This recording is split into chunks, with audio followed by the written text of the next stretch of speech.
Hello, I'm Matthew Richardson and welcome to the Whiteboard. The Cats haven't been performing at their normal high standard this season.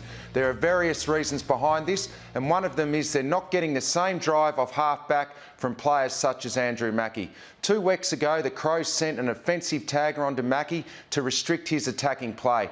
Last Friday night, we sent our ISO camera to the G to see if the Pies would do the same. And what we found out is they hurt Mackie and Geelong in a different way. Before we show you how Collingwood were able to exploit him, first we'll demonstrate what Andrew Mackie does well and why he can be so dangerous for his team.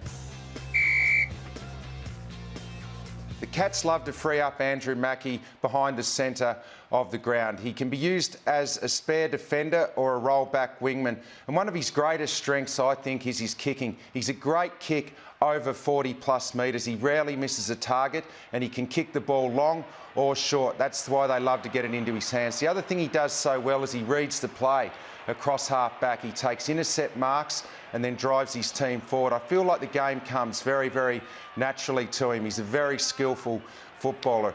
He's a good athlete as well. He can run games out right to the end. I wouldn't say that he's overly quick, but he's a lot taller than you think he is. He's around the 6'4" mark, and you probably wouldn't think that looking at him out on the ground, the way that he moves. I've seen him do jobs on tools over the years. He has played on Lance Franklin before and done the job very well, but I've also seen him play on Alan Didak and do the job in big games. Let's have a look at him now directing traffic in the back line.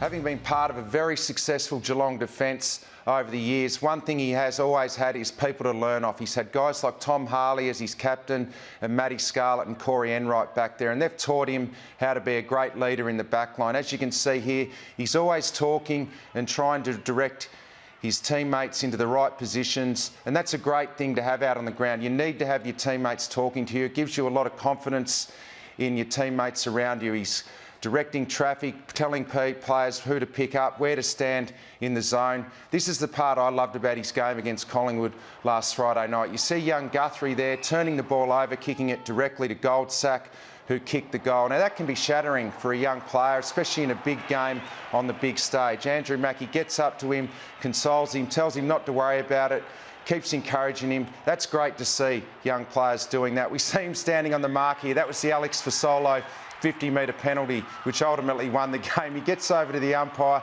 has a little bit of a chat, gives him a little touch there.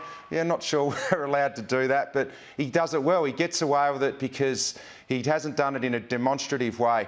He is one of the best sledgers in the game. There's no doubt about that. I don't mean it in a bad way, but he's always got something to say, and it can be quite humorous out on the ground at times. Let's have a look now at using Mackie's game style to work for you. When you're an offensive weapon for your team, often opposition will send negative type forwards onto you, and this is what they did with Goldsack on Friday night. They sent him to Mackie to play as that negative forward, and I think at times Andrew just sifted off, let Goldsack go up into the stoppage as the extra man and try and just sit back and read the play. He loses concentration a little bit at times when he hasn't got a hard task to focus on, and I think that's what happened early in this game against Collingwood. Then they started rolling different players through him. On this occasion, he lets Blair come in off the front of the square far too easily at a centre bounce and gets the clearance for Collingwood. He had to have touch and feel on Blair on that occasion. This one here, the same, just sifts back and lets Tuvey get possession of the ball and send Collingwood into a forward motion a little bit too easily. On this occasion, he is on for Solo inside their own defensive 50. You have to have touch and feel on Alex at this stage. Gets in no man's land, and Fasolo gets out the back and kicks an easy goal. We're going to have another look at that. Beams kicks the ball in. There you see Mackie caught in between. Fasolo gets out the back and kicks the goal. You must have touch and feel on your player at that occasion. Here he is on Blair. The ball comes in. Once again, lost sight of his man, had no touch, and Blair is able to kick the goal. This one here on Sinclair, I just think he showed no urgency at all to man up. He's jogging across the ground.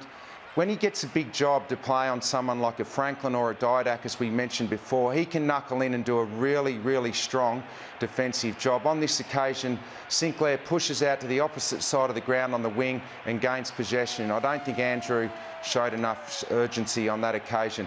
This one here, he is on Cloak. He's been caught out. Lonergan was the match-up for Cloak.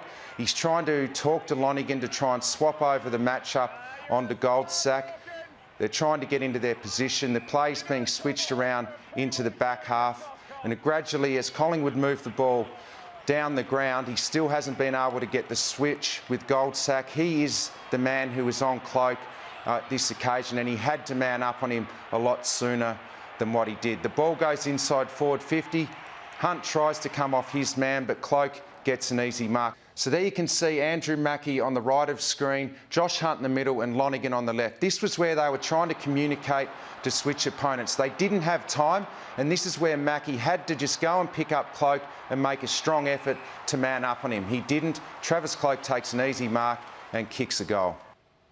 It's okay to be an attacking option, zone off and chase the footy, but as a defender, you've got to ensure your man doesn't score as well. So in summary, when playing an Andrew Mackie, what do the Dogs need to do this Friday night?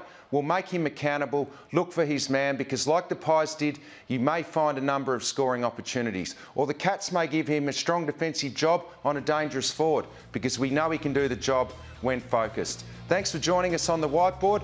We'll see you again next week.